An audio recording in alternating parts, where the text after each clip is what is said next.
Hello friends, welcome in उपल mathematics. आज हम एक्सरसाइज 5.1 स्टार्ट करेंगे, लेकिन ये एक्सरसाइज देखने से पहले इसकी एक बार इंट्रोडक्शन वाली वीडियो जरूर देख लें, तो आपको बिल्कुल इजी लगेगी 5.1 एक्सरसाइज। ठीक है, तो हमारे पास जो फर्स्ट क्वेश्चन है वो है हमारे पास, in which of the following situation does the list of numbers involve makes an arithmetic progression and why. ठीक है, हमने चेक करना है कौन सी अरिथमेटिक प्रोग्रेशन है सिचुएशन। तो हमारे पास फर्स्ट क्वेश्चन है, the taxi fare after each kilometre when the fare was ₹15 for the first kilometer and ₹8 for each additional kilometer।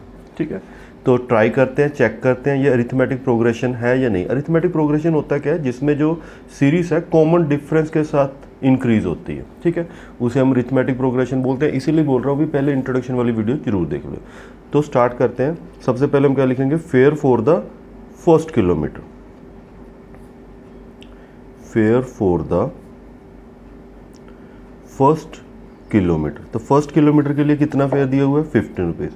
तो हम क्या लिख देंगे, 15 rupees. And fair for the second kilometre. अब देखो, फर्स्ट किलोमीटर के लिए 15 देना, सेकेंड के लिए एडिशनल हमने क्या देना है, 8 रुपीज़। तो 15 + 8, तो हमारे पास क्या आ जाएगा, 23 रुपीज़। इसी तरह fair for the third kilometre. तो थर्ड किलोमीटर के लिए 23, तो 2 के लिए देना और +8, तो ये क्या आएगा, 31 रुपीज़। तो हमारे पास क्या सीरीज बन गई, 15, 23, 31 अप टू 100। अब हमने चेक करना है ये AP में है या नहीं है। तो वो कैसे चेक करेंगे, देखो जो फर्स्ट वैल्यू होती है, फर्स्ट टर्म है, इसे हम फर्स्ट टर्म बोलते हैं A1। तो A1 हमारे पास है 15। अब इसका डिफरेंस और इसका डिफरेंस इक्वल होना चाहिए, तो पहले हम D1 निकाल दें। D1 क्या निकालेंगे, A2 - A1। तो A2 हमारे पास है 23, A1 है 15, तो ये क्या आ गया, 23 - 15 8। इसी तरह हम D2 निकालेंगे। D2 हमारे पास क्या आ गया, A3 - A1, तो ये क्या आ गया, 31 - 23, ये भी 8 आ गया। अब दोनों डिफरेंस इक्वल आ गए। ठीक है, अगर डिफरेंस इक्वल आ गए तो yes, this is an AP।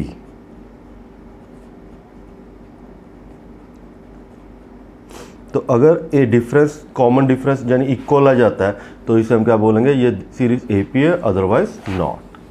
Clear है, ये था हमारा फर्स्ट का फर्स्ट पार्ट। चलते हैं सेकंड पार्ट। सेकंड क्वेश्चन हमारे पास, the amount of air present in a cylinder when a vacuum pump remove 1/4 of the air remaining in the cylinder at a time. अब हमने इस सिचुएशन को check करना है, ये AP में होगी या नहीं। देखो, ये क्वेश्चन कहता है, जैसे आपके पास मान लो 100 रुपीज़ है। ठीक है, तो मैंने बोला इसका 1/4 मुझे दे दो, तो आप क्या करोगे, 1/4 कैंसिल कर दोगे, तो हमारे पास क्या आ जाएगा, 25 आ जाएगा। ठीक है, 25 दे दोगे तो हमारे पास कितना बचेगा, 100 - 25 70। अब मैं बोलूँगा इसका 1/4 दे दो, तो ये क्या आ जाएगा, 75।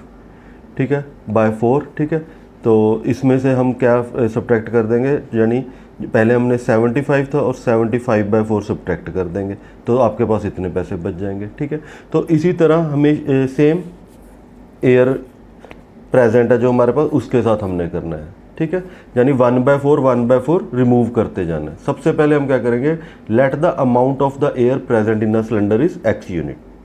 तो टोटल एयर हमने क्या लेट कर ली, X यूनिट है। ठीक है, तो अब हमने क्या करना है, रिमूव कितनी करनी है, फर्स्ट वैक्यूम से 1/4। तो हम क्या लिखेंगे, amount of air left in the cylinder after removing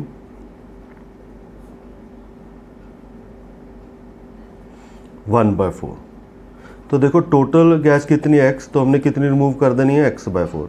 तो हमारे पास क्या बचेगा, 4X - X/4। ठीक है, तो कितनी गैस बचेगी हमारे पास, 3X/4।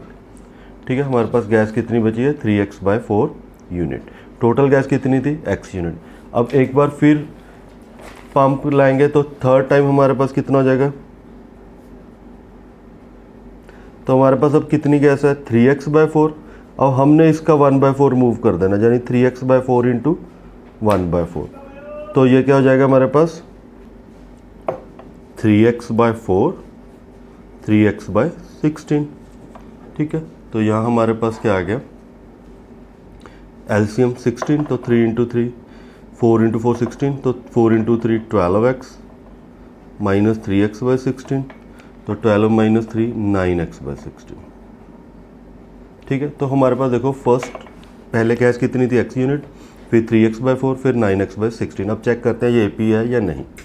तो हमारे पास सीरीज़ क्या बन गई, x 3x/4 9x/16, ठीक है, अप टू सोन। अब इसका कॉमन डिफरेंस चेक करते हैं।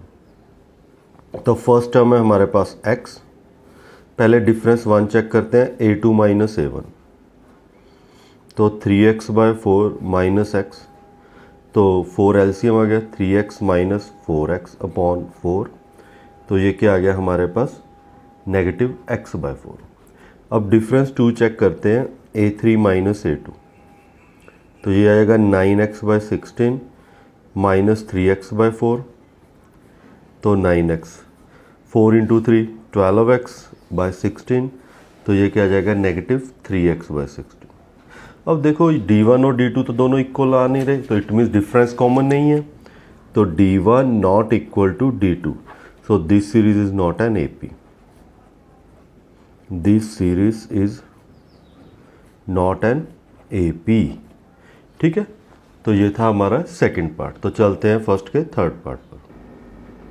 थर्ड पार्ट है हमारे पास, the cost of the digging a well after every metre of digging when it cost 150 for the first metre and raise by 50 for each subsequent metre, ठीक है। अब इस situation को चेक करते हैं। सबसे पहले हमारे पास कॉस्ट ऑफ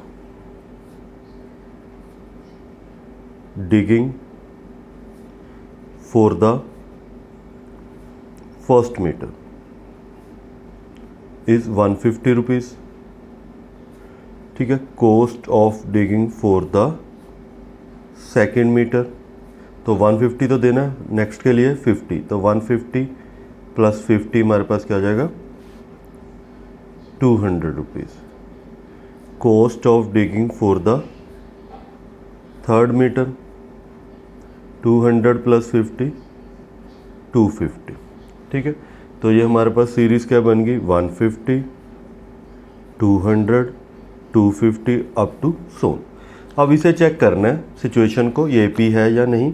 तो फर्स्ट टर्म 150, फिर वैसे ही डिफरेंस 1 क्या होता है, A2 माइनस A1, तो 200 माइनस 150, तो क्या आ गया 50। इसी तरह D2 A3 माइनस A2 250 और माइनस 200, तो ये भी क्या आ गया 50। अब देखो डिफरेंस इक्वल है, यानी कॉमन है डिफरेंस दोनों में, तो ये क्या है, this series is an AP,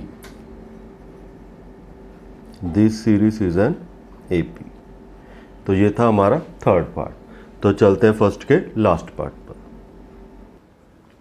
तो फोर्थ पार्ट हमारे पास, the amount of money in the account every year when 10,000 is deposit at the compound trust at 8% per annum.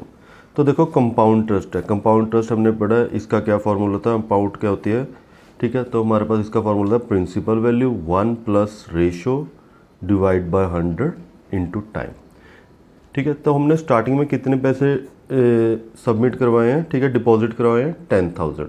तो हमारे पास फर्स्ट ईयर जो फर्स्ट ईयर में जो पैसे हैं, ठीक है, इसमें जो जब स्टार्टिंग में हमने जमा करवाया है उसमें तो कोई इंटरेस्ट नहीं लगेगा, वो तो ईयर बाद लगेगा, 1 ईयर बाद। तो पहले फर्स्ट ईयर में हमारे पास कितने थे, 10,000, ठीक है। तो यानी ये हमारे पास फर्स्ट टर्म होगी। अब हमने जब सेकंड ईयर में चेक करने हैं वो कितने हो गए, तो हमारे पास कंपाउंड ट्रस्ट का फॉर्मूला लगेगा। तो हमारे पास सेकंड ईयर में जो हमारे पास मनी आ जाएगी वो क्या हो जाएगी, 10,000, 1 प्लस R 8, और 1 साल बाद है तो यहाँ टाइम, यानी फर्स्ट ईयर में 10,000, इसे हम सेकंड ईयर करेंगे क्योंकि 1 साल कंप्लीट हो जाएगा, सेकंड ईयर में एंटर हो जाएंगे। तो इसे सॉल्व करेंगे हम, तो ये क्या आ जाएगा, 100 प्लस 8/100 10,000, 108 डिवाइड बाय 100, ये कैंसिल, तो ये आ गया हमारे पास 10800 रुपीज़, यानी 10,800। इसी तरह थर्ड ईयर में हमारे पास कितने हो जाएंगे, तो थर्ड ईयर में हमारे पास 10,000, 1 प्लस 8/100 और इसका स्क्वायर, क्योंकि थर्ड ईयर में एंटर होना है तो पावर 2 आ जाएगी। तो यहाँ इसको ऐड करेंगे 108/100, तो ये क्या हो जाएगा 108/100 और 108/100, तो ये कैंसिल, 108 इंटू 108 हमारे पास क्या होता है 11,664। तो हमारे पास फर्स्ट टर्म क्या है 10,000, सेकेंड टर्म क्या है हमारे पास 10,800, थर्ड टर्म क्या है 11,664 अप टू सो ऑन, ठीक है। तो हमारे पास डिफरेंस वन क्या होगा A2 माइनस A1, तो 10,800 माइनस 10,000, तो हमारे पास क्या आ गया 800। इसी तरह डिफरेंस 2 A3 माइनस A2, तो 11,664 10,800, तो इसमें डिफरेंस हमारे पास कितना आ गया 864। अब देखो डिफरेंस तो दोनों इक्वल नहीं है, तो D1 not equal to D2, तो this series is not an AP, this series is not an AP, तो ये सीरीज AP नहीं है। तो ये था हमारा 5.1 का फर्स्ट क्वेश्चन। नेक्स्ट वीडियो में नेक्स्ट क्वेश्चन करेंगे। Thanks for watching and subscribe the channel and share with your friends.